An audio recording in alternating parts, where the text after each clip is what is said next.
theory of the study of interality. So now it's from Communication University of Beijing, Professor Gong and Hao Li. It's a great Chinese name.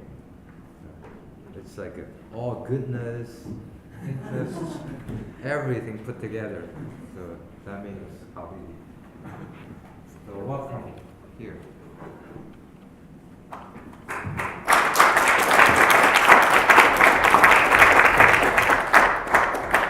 Thank you. Good afternoon, everyone. Just Professor Tsai and Professor Liang gave us your speech gave us much pleasure.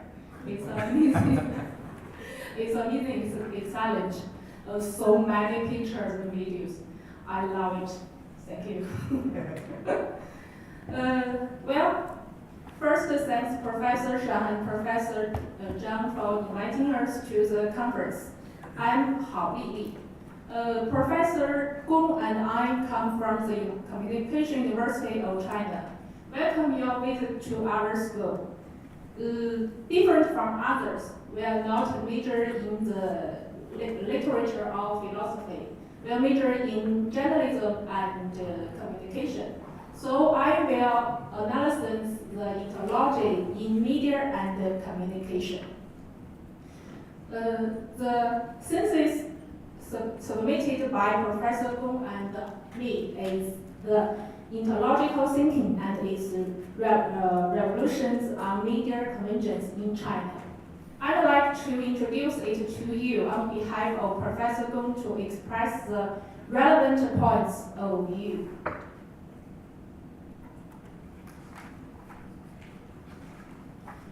Our thesis focuses on the development process of Chinese media conventions, trying to broaden the development parts of China's media conventions with interalogical thinking, and put forward constructive opinions to the media conventions process of China. This thesis is divided into 4 parts. In the first part, it introduces our views of interalogical thinking. In the second part, it introduces the relationship between the intermediality and the media conventions. In the third part, it introduces the current situation of media conventions in China. In the fourth part, it introduces about how to expand the development parts of Chinese media conventions with interalogical thinking. This is our thesis. So first of all, the connotation of the interalogical thinking. First, I will use the concept intersectionality. Intersectionality is originally a term in the biology science. Intersectionality has widely been used in the humanity field to explain the phenomena of two distinctive units with mutual features. The concept of intersectionality was later applied into the field of philosophy. In the communication studies, this term was firstly found in the social communication theory by Chen-Hsing. Existence means the communication is the focus of interalogy. Interalogy is not only a philosophy theory, moreover, it's a thinking method which can be widely applied. Interalogical thinking is a method by which we treat the relationship among things as interalogy. Interalogical thinking claims the acceptance of the other and the object, regarding the other and the object as equal rather than place the subject in a higher or superior position. Interalogical thinking doesn't permit the domination and hegemony of the subject over object. With this thinking method, all individuals are equal. The subject, object, self, and the other are connected. Interalogical thinking is a corrective thinking. Interalogical thinking is a species of corrective thinking. Interalogical thinking is shown through the association with others. The individual cannot exist absolutely independently. The self can't exist without the other. That explains for the necessity of associating with, listening to, and accepting the other. 2. Interalogical thinking is a tolerated thinking. Toleration is another feature of the interalogical thinking. Toleration implies difference and equality. With the toleration quality, equality and difference are unified dialectically. Tolerance of the difference is a respect to the pluralism and is also the respect to the diversity. Respecting the diversity is not the exaggeration of the difference. Moreover, it's not the rejection of difference. Therefore, interalogical thinking is in a toleration thinking mode. Tolerance is a respect to the individual, to the difference, and respect to the distinctive features of the individual. This is the first part. Secondly, the relationship between the intermediality and the media convergence. 1. The nucleus of the intermediality theory. As a term, intermediality has been existed in the Western academic field for 20 years and has a variety of theories in humanity and art field. But intermediality in the communication study has recently been proposed and is a new concept. When defining one kind of media under the intermediality category, we will put media in a specific historical surroundings, and the definition comes from the meaning produced in comparing with other media. This comparison benefits the researchers in comparing the relationship with other media in different social backgrounds or in different media environment, so as to explore the media identity and the media values. In the above research manner, going through the border of media is the nucleus of the intermediality theory. The research focus of the intermediality is a new phenomenon which appeared in the content production and communication process of both new and old media after the technology integration. 2. Intermediality is another dimension by which we understand the media convergence. Media convergence comes with the media digitalization in the 1970s and was generally regarded as a concept proposed by the philologist Nicholas Nagarpande. Technology-driven convergence has always been the mainstream of the media convergence. Therefore, in the theoretical premise, media convergence is considered as in the sense of a technology-centered theory, while intermediality originated from the humanity and art field and is a sense of cultural determined color. Media convergence emphasizes the media uniformity of media in view of technology. In contrast, intermediality puts attention to the media border under the cultural category. Hence, intermediality becomes another dimension by which we can understand and interpret the media convergence. So the second part.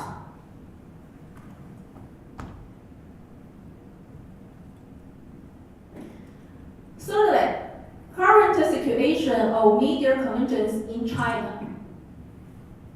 In 2006, China's State Administration of Information has declared the project of digitalization of newspapers land, which aims at transferring traditional print media to the internet and digital media in order to transform the newspaper industry.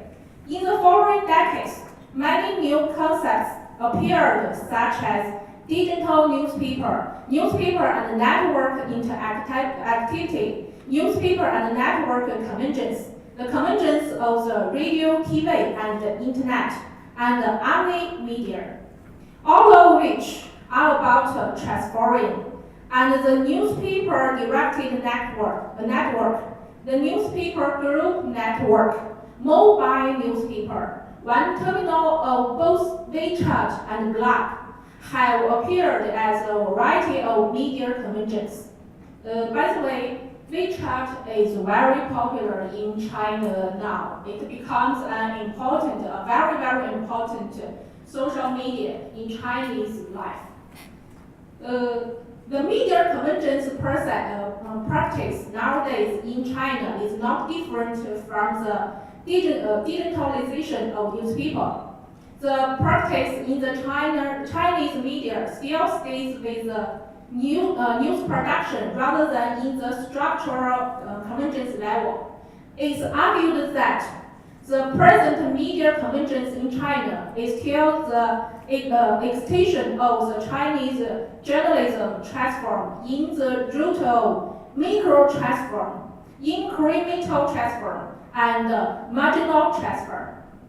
In essence, it's the same with the digitalization of newspaper, interactive newspaper and network, omni media, which is a practical result of rescuing strategy of Chinese journalism. This up-down transform initiated by market factor coincidentally comes with ideology transferring to new media from up to down.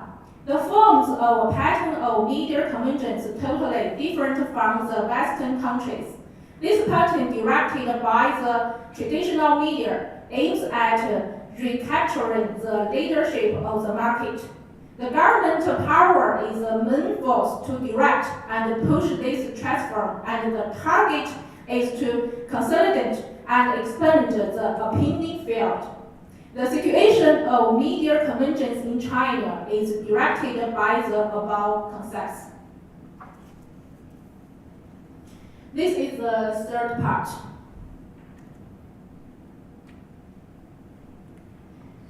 Lastly, how to expand the development parts of Chinese media convergence with interalogical thinking.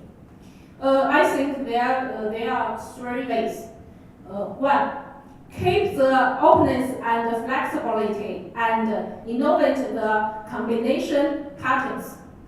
The key of media convergence is the convergence. Media convergence needs to break the media production, which has long been taken for granted, develop media products, open up new media markets, and expand the media story materials so as to finally form the flexible and various media structures. In the Chinese media industry, the new combination with the new media as its group members has long been competed with the old combination, which is composed of the traditional media forms such as radio, TV, and newspaper. The result is definitely the update of the media industry in price of gradual replacement of old media. This future should be foreseen when we initiated the transform and innovation. However, the present trial in media convergence reaches only the marginal area, and the media production function has not changed at all. The place of new media in the journalism process and system is still at the edge and in the inferior position. In this situation, it's hard to recapture the market. 2. No more addition in the media convergence. Subtraction in time would be more beneficial. The present media convergence in China has been in a mistaken place. The pursuit of big and overall media enables the addition of more characteristics on one media form. And every media becomes all media. The addition manner makes the traditional media with more and more burden.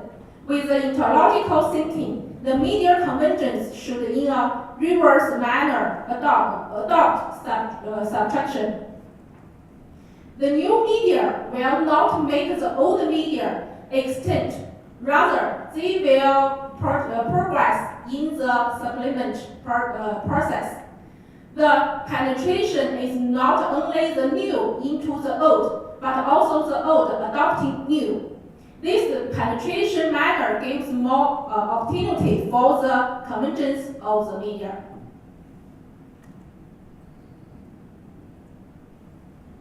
Three, media convergence is a dynamic process where dialogue is made in conflict and the plan is put forward in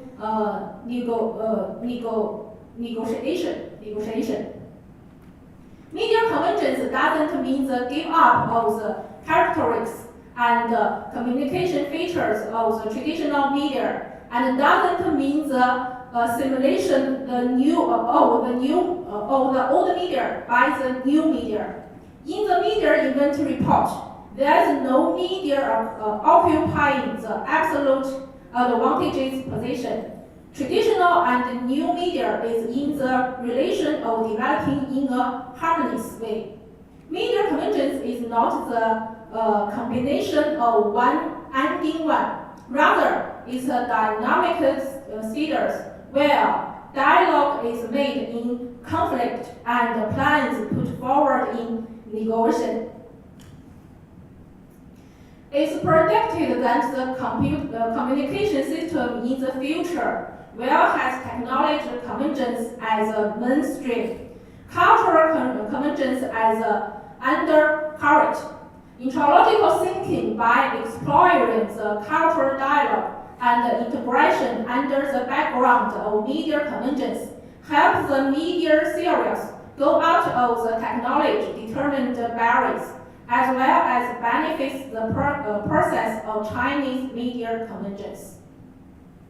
That's all for my speech. Comments and suggestions are welcome.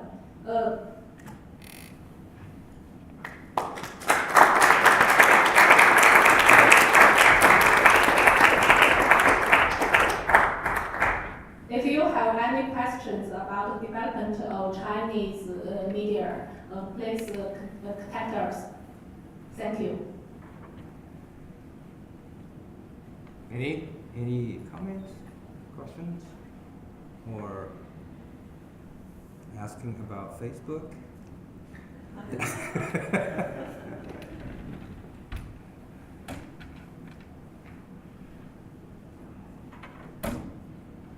Lily, I like your talk very much.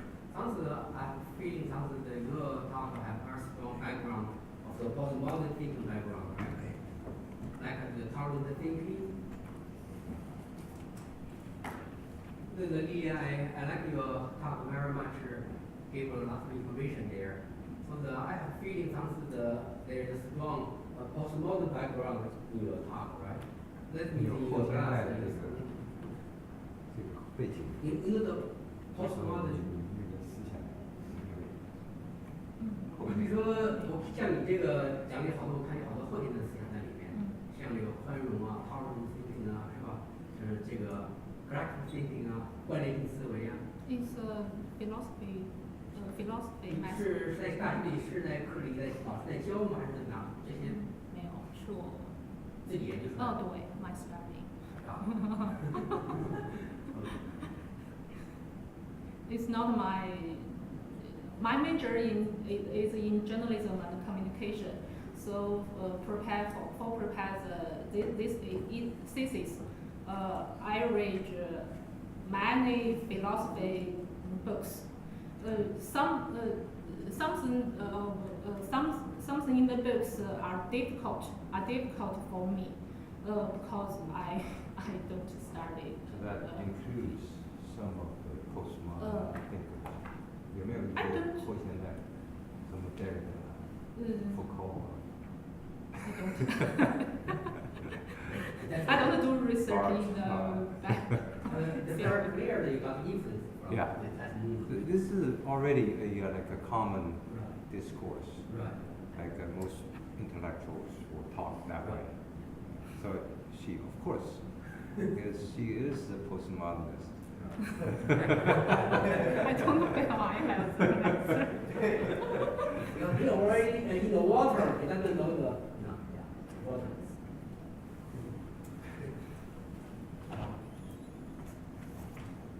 All right, then we move to second presentation.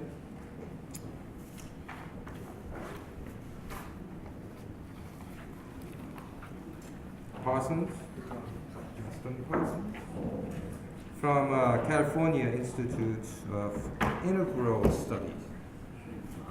So you're very close.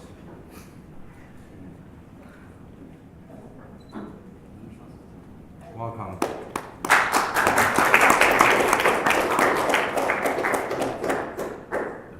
I just have to wait for this to come up on the screen.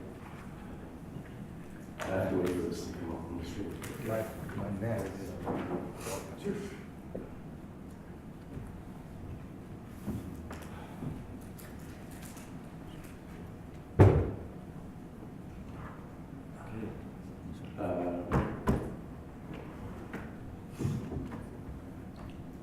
This is the first time I've presented this work in public.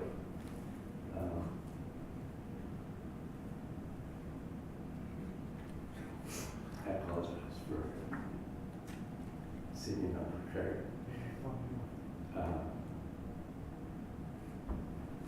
I'm most grateful for the coincidences which have led me to this forum, specifically the works of Zhang, and for the collegial and dialogical outreach of Peter Zhang.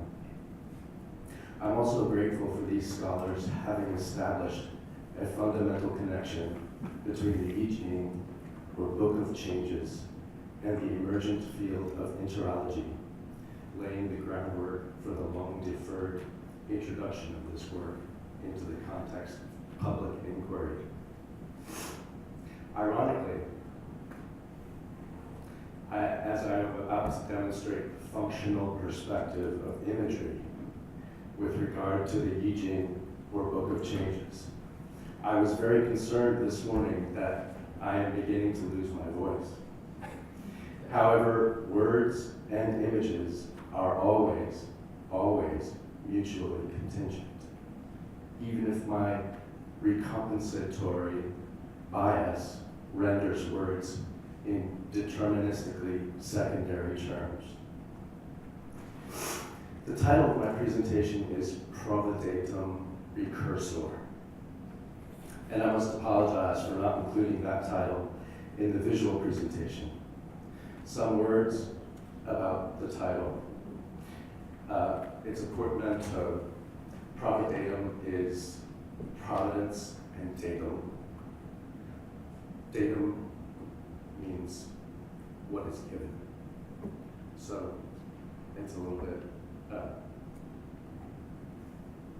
two perspectives on the same concept. Recursor has lost its value to me. It's a little bit too redundant. It's recursion and cursor, that little dot you see on the screen, that's a cursor. And I would like to replace it with remedium, perhaps, which is remedy and medium. These come from two different roots, so it's a more effective portmanteau. It's a more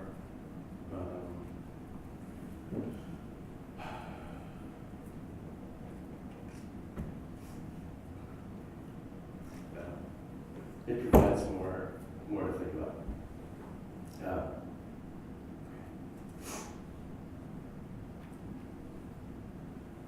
So it's more legitimate.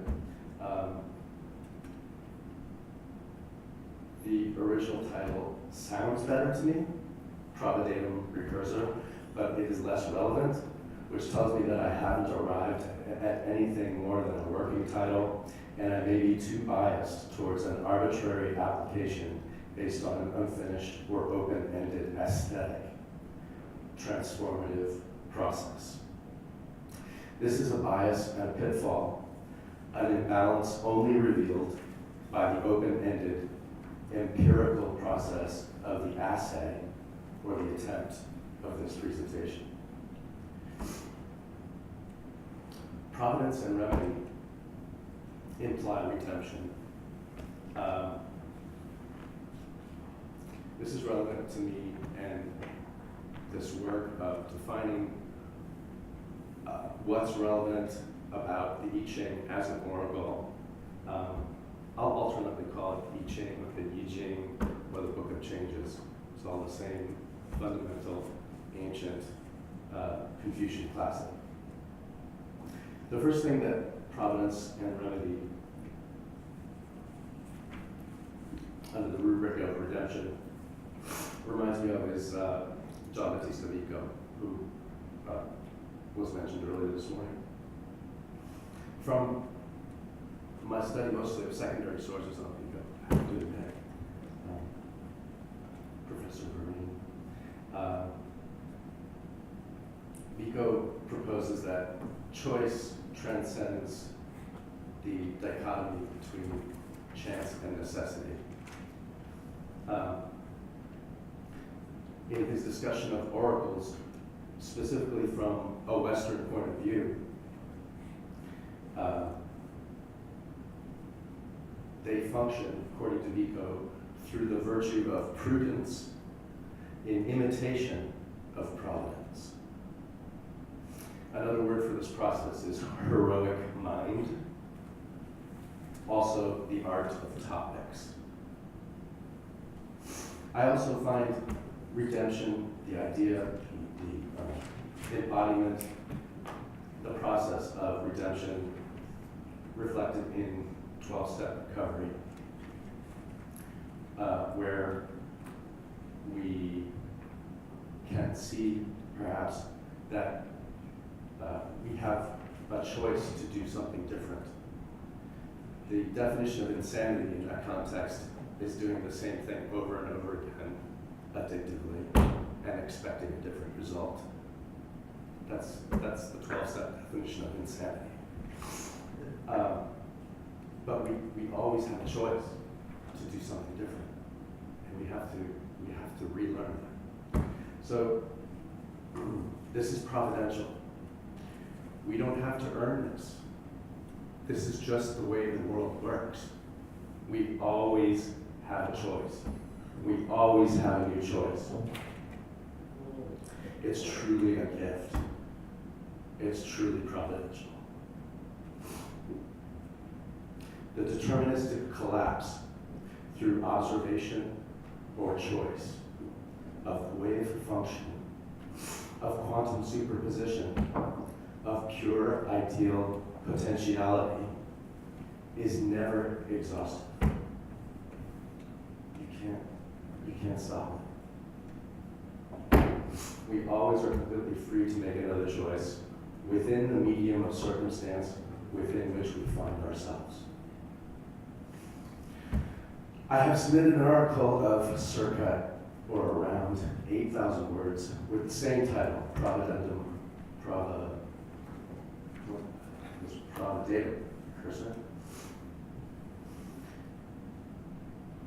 I'm most grateful for every editorial feedback I'm still receiving, which represents my thesis that the hermeneutic of image and number and meaning and principle, Zhang and Yi Li, developed directly from the I Ching, is reflective of the precedence of images and their subsequent sublimation or self-sacrifice to the dominant creatio ex nihilo synthetic abstraction which denies contingency and emphasizes incommensurability over commensurability. That's reconciliation. That's measuring by the same standards, commensurability. So the emphasis is of words, I'm saying, is the individuality, the atomistic ideality of logic, perhaps. This is not exactly science. The precedence of imagery is completely consistent with the historical development of the Zhou Yi, which is the earliest version of the Yi Jing, in which the hexagrams appeared coincident with the invention of writing itself, long before the derivative appendage of text. So, for example, generally speaking, in the secondary literature on the Yi Jing, which, by the way, there is more secondary literature on the Yi Jing in the West than any other book than the Bible.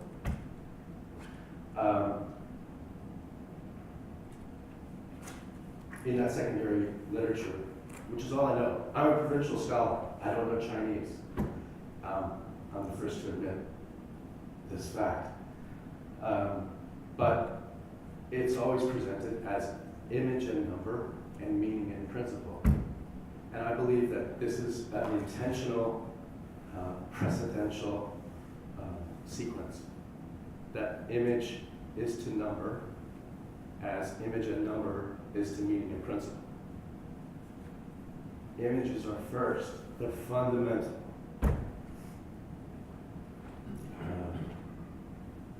Words are not possible without a fundamental imaginative faculty, which language imitates in its derivations.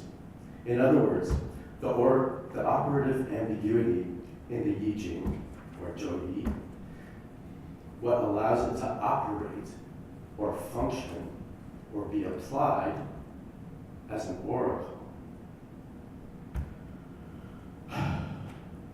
That article is exclusively words. It is an image and number, subjective operation, transliterated, abstracted away from its intrinsic and protological idiom into the into the meaning and principle, objective idiom of academic discourse. This diagram represents a functional combination of words and images. Again, where words are secondary to the composition, mere captions, and yet the schematic grammar of the image itself is imagery distilled to a visual grammar as functionally close to text as possible.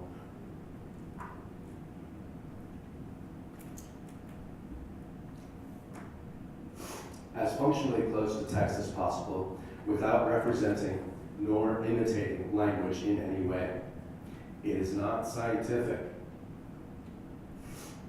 There are subtitles in here that I may talk about, but I think I'm taking too much time with this preamble, and I really want to give you a tour of this entire diagram.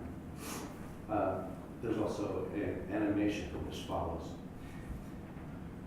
This is one of several diagrams in a sequence or body of works, complex diagrams derived from hexagram notation and its dimensional augmentation. The following presentation is a subjective rendering of image and number analysis through its intrinsic protological idiom of images. I am overcompensating, as it were, for the dominance of the meaning and principle vehicle, which I must add is responsible for the survival of the 3 millennia-old Yi Jing, but as a book of wisdom rather than as an oracle. In the following notational conception, representation, I represent the Yi Jing through dimensional augmentation or augury. in order to observe new symmetries with which to discover new metaphors or images. As such, I intend to render the I Ching in terms of a model of a medium, or to render the general characteristics of a medium in the broadest possible terms, and therefore to render visible or to demonstrate the functional characteristics of oracular operation. Another way to look at it is perhaps reconciliation geometrically demonstrated. Okay, let's begin.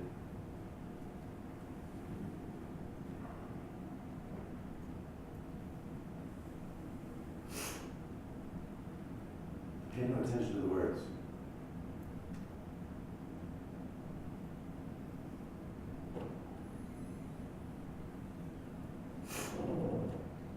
So here's a general introduction to the hexagrams. This is all yin lines. This is all yang lines. In binary sequential terms, this represents 0. So a yang line is represented by a 1. Yin lines are represented by 0. Hexagrams are counted from the bottom to the top. 1, 2, 3, 4, 5, 6. But in terms of their numerological value, and that's differentiated from mathematical value. Mathematics is strictly mathematical. Numerology is an imagistic precursor to mathematics, where numbers are images before they represent quantities or operations. So in numerological terms, or perhaps in binary terms, which is mathematical, there's binary numeracy. This top line represents 1. In exponential progression, this one represents 2, this one represents 4, 8, 16, and 32. 0, 63, 1 entering from the top. The 2 space, the 8 space, and 32 space equal 42. And this is in the binary notation that we're also familiar with. These are 3 traditional diagrams based on the original notation of the I Ching. They are primarily the only derivatively binary sequential diagrams. This is a square that goes from 0 to 63 in a zigzag pattern from bottom to top. This is all yin or 0 over here, linear all the way to 63. And this particular one is the Fuxi sequence, which is represented in a circle. The bottom is 0. I represent this in both hexagrams and trigrams here. But the bottom is 0. It proceeds counterclockwise up until the penultimate, or just before the top, at 31. And then it goes diagonally down here to 32 and continues in a clockwise direction all the way up to 63. So it's still linear. It's still deterministic. There's no way to get from 63 back to 0. It's just that this twist has been provided to confuse us, essentially. I mean, what this diagram as a whole is about for me, usually the square is represented within this circle, and I'll show you about this transformation. I wanted to reconcile the way this square is represented with the way with the twist it's represented in the circle. And I accomplish this through this diagram. So what this is illustrative of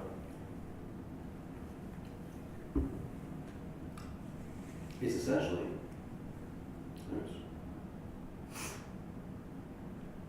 a visualization of the yin-yang symbol, of the infinity symbol, And in simple trigrammatic terms, you have 0, 1 entering from the top, going down to the 2 space, plus 1 is 3, going down to 4, in the 4 space, plus 1 is 5, moving down to the 2 space, plus 4 is 6, all 3 together are 7, plus 0 is 8, in these terms. This is generally juxtaposed to another circle of trigrams, mainly not the hexagram so much, which is called the King-Wen sequence, which has no particular, it has a few opposing symmetries, but there's no sequential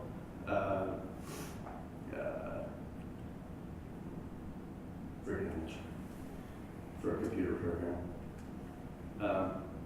Here's an alternative reading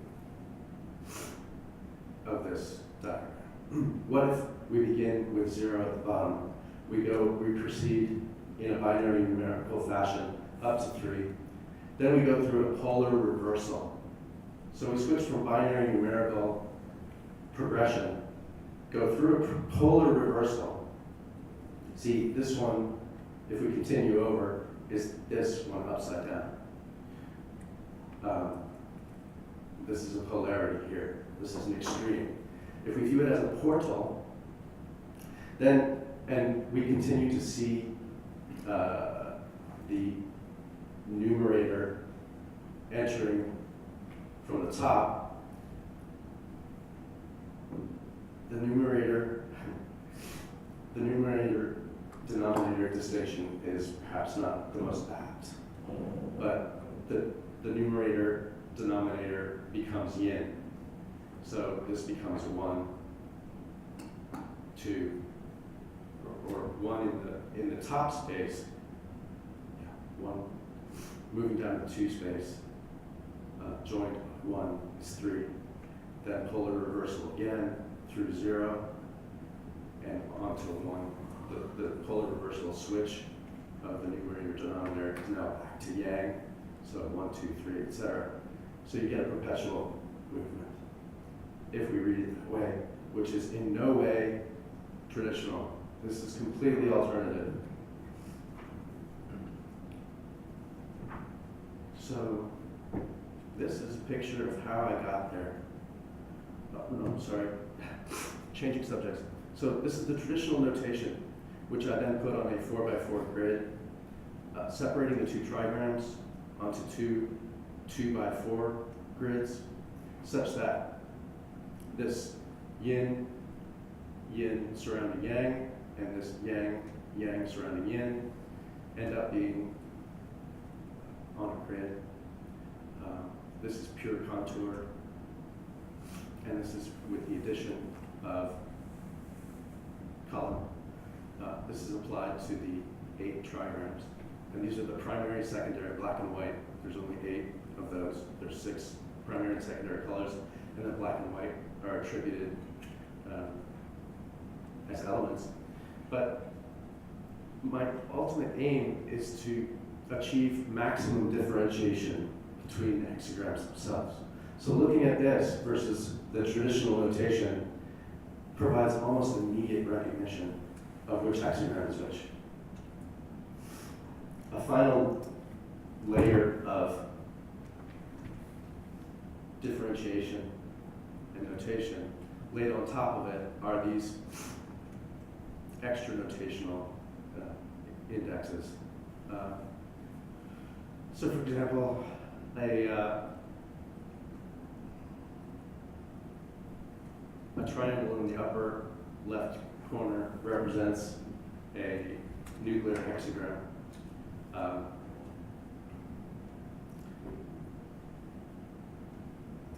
A green triangle in the lower left corner represents a hexagram which is the same if you flip it upside down or you translate it into its negative value in a negative, like a photonegative fashion. So this is a way to track symmetries in groups across the whole set of 64 hexagrams. It doesn't make much sense on the traditional notation. It makes a lot more sense on this augmented notation. It's a lot more legible. So that's an introduction to my methodology, basically. And I'm going to take you quickly through the transformation that I described. Here's a stylized representation of the yin-yang symbol using these two styles of notation, the hexagrams and the trigrams. This is how this is usually represented, with the square inside the circle.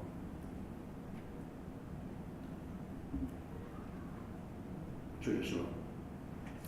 So I'm using a schematic, diagrammatic language here to draw connections between the various elements. This is with the augmented schematic applied with colors as well. I come up here, and these little squares represent the hexagrams themselves. And the sequence from 0, which is all yin, and therefore black, to all yang, which is white, is represented by these alternating purple and green lines with gold lines connecting. So, and there are various things to represent the center 2 sets of 8, et cetera, so on and so forth. So, the transformation that I'm about to demonstrate involves flipping this square on this axis such that what is a row now becomes a column, and what is a column now becomes a row. So I'm flipping this on this axis, and this square is now up here.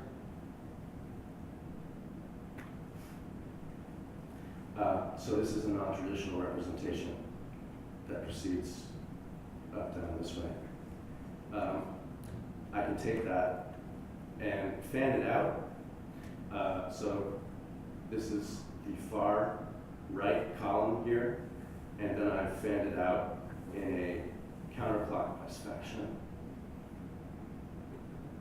This is a schematic representation of that. Now I've just stretched it out, so it has nothing to do with the fan necessarily. This is an application of the volumetric and chromatic notation onto the prior binary tree with a very spread out columnar representation. So then I've squeezed it together again into the same square after the first transformation. And the operation that I do to reconcile the interior square with the exterior circle is I take this linear zigzag square, I flip the whole thing from left to right and right to left. Just a pure flip transposition on the vertical axis. Then I take only the left half and I flip it both left to right and top to bottom. And I show the transformation that represents here. And then I can represent it in 2 different ways. I can represent it as this monster, which includes the fan and integrates the fan and the half and the half of the transformed square. Or I can reconstitute the traditional representation with the new sequence. It seems like I haven't done anything at all, actually, but it's got the same continuous sine wave. So it no longer ends. It's no longer it no longer ends with extreme polarities. It's no longer all yin and all yang at either end. It actually continues, and yin and yang are, the twist is demonstrated here. So this is a demonstration of of the methodology. That's purely geometric, imagistic. That's a picture of the reconstituted square, which is now representative of a sine wave, continuous perpetual motion. Okay, in the interest of time, I'm going to show you this animation, which I've never seen before. Let's see. Go to view, screen mode, full screen mode. Yes, please.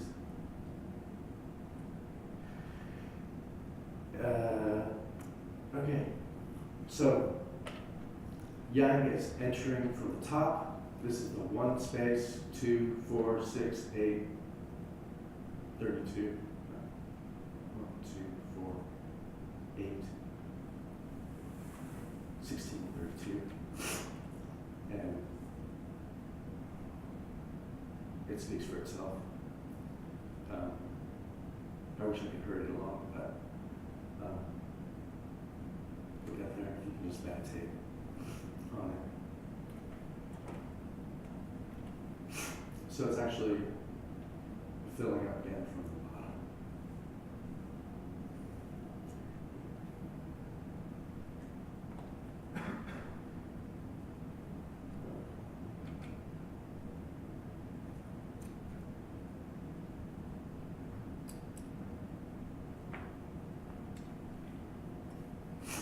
So this filling up with yin from the bottom is again an alternative view. You won't find this in China. I've presented this to American I Ching scholars, and they reject it as being non-traditional. They don't want any association with it.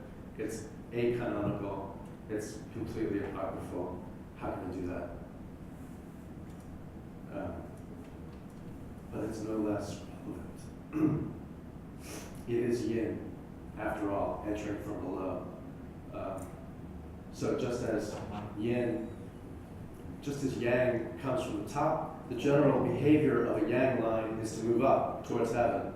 So canonically, yang is required to move toward yin to create balance, the place of yin to create balance. Why can't we give the agency to yin to move toward yang? So this is a recursive demonstration of the purely contour version of this, which doesn't reveal the individual lines, but it's still much more distinguishable than the traditional hexagram form. This is actually showing the individual lines as they operate, with the 2 center lines when they overlap with the top or the 2 center line, 2 middle lines or the bottom line. This is actually the longest sequence. It's about halfway through. The entire. Hey, Austin? Yeah. Just time out a little bit. Oh. The dom is leaving us. Oh.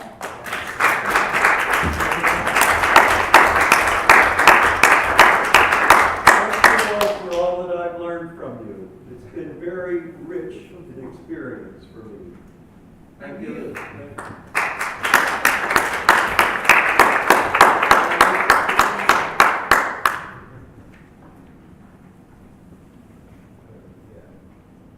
Shall I continue? I think that's okay. I'm sorry? Yeah, take a break. Yep. Take a break? Oh, sorry. I think the starting time is up, right? Time is up. I'm very close to the end. Yeah, there are gonna be others that will need to leave soon. Yeah. There are another speaker. There's So I believe there's not. there's no more speakers.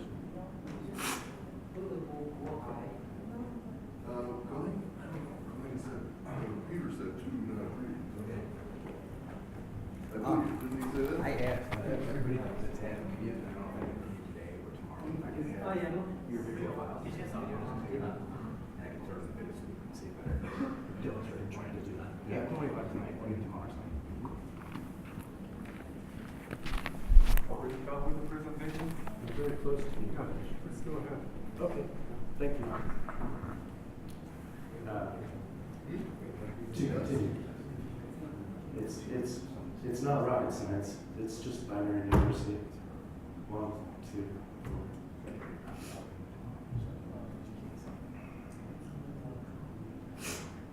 4. Yeah, I'm not very well versed in the settings of this program that I constructed this in. It's Flash for what was Flash. Now it's called Adobe Animator. I'm going to move from this augmentation on the traditional notation into a three-dimensional, hexagonal augmentation, which I have yet to learn how to render three-dimensionally or animate three-dimensionally. I have the software, I'm working on it. But these now represent the color values for the 8 trigrams, so it's even more distinguishable. So this is heaven now over itself, moving very suddenly to these two, and now this is showing, this will only go one sequence. So this is an orthogonal, meaning corner view on a cube of 6 cubes. There are 6. And they're actually arranged. So each one of these hexagons represents a line of the hexagram. And the lines are actually arranged in the Fuxi order. So 1, 2, 4, 8, 16, 32. It's about to be all heaven, and it will stop very suddenly and move to this, which is an arrangement, a possible arrangement of all 64, going from Earth to over here, down here, and then skipping all the way over here and going to heaven over here. Now this is going to arrange itself into 8 cubes of 8, or one orthogonal cube of 64, now 8 overlapping cubes of 8, which are now going to overlap themselves onto each other.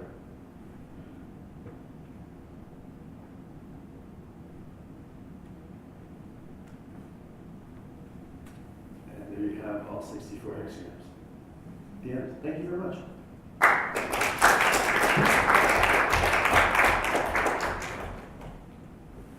Do we have questions for Justin?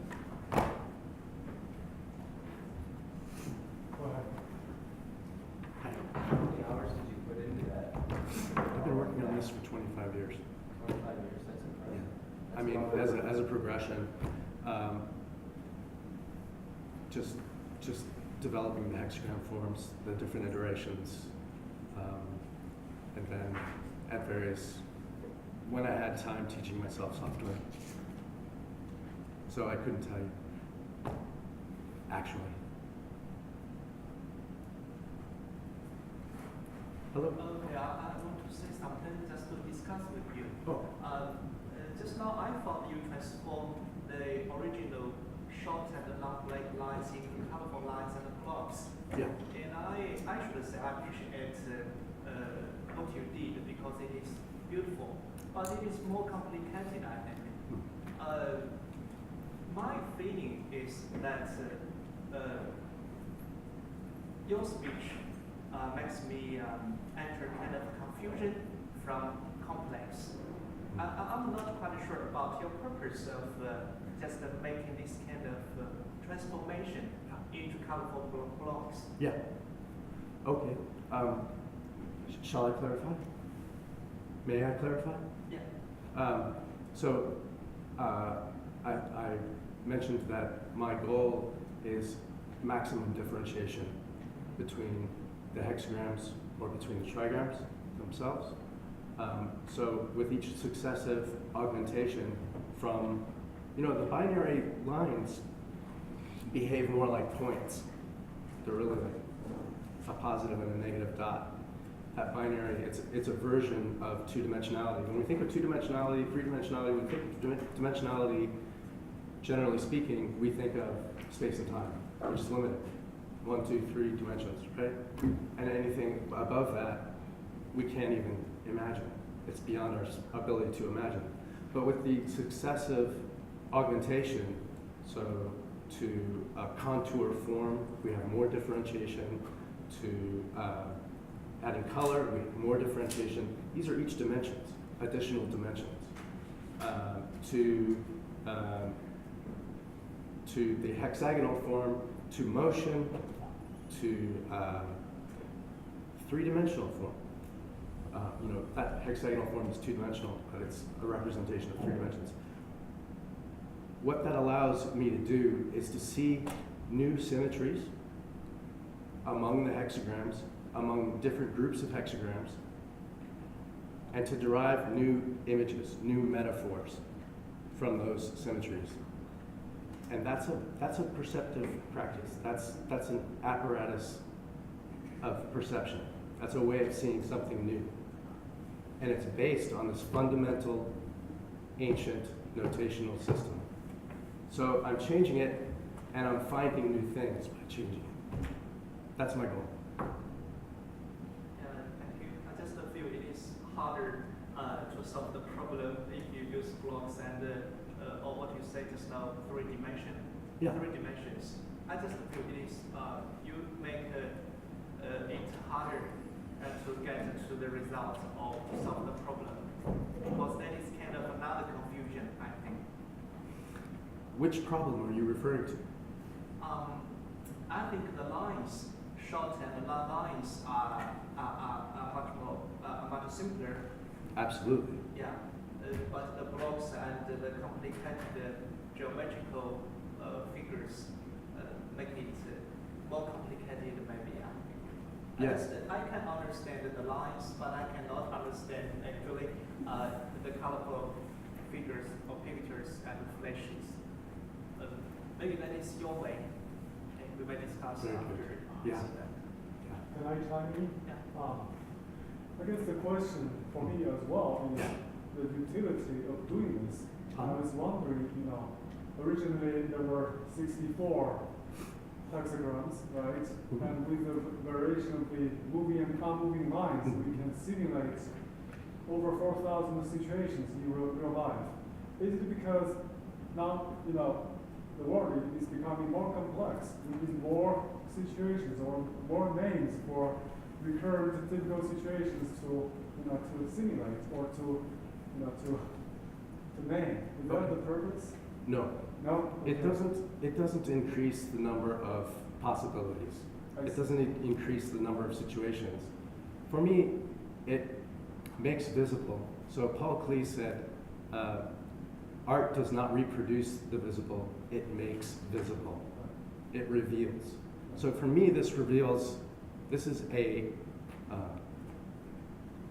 model of a medium. This is the general behavior of a medium stripped down to a schematic diagram. So this is a way of seeing the whole and how it possibly works. So for example, where I noted the alternative reading of the Fuxi sequence, this reminds me of Whitehead's conversion of processes, where actual events proceed from past to future, but God or creativity proceeds from future to past.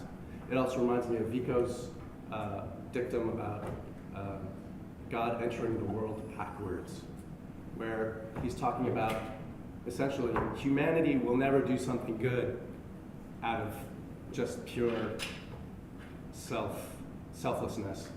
We have to really fuck up. We have to really create mayhem before somebody says, we've got to do something about this. We've got to be good now. We've got to make sure through jurisprudential machinations that the goodness is the prevailing factor. So Vico refers to this as God entering the world backwards. So So it's the twist in different forms, in metaphorical terms, in visual terms, but it's, I see connections, perhaps. That's as far as I can go with that. We can continue the conversation. Yeah. Over coffee or Sure. More questions? Anybody? I think we're done for today. Thank you very much for your. Thank you.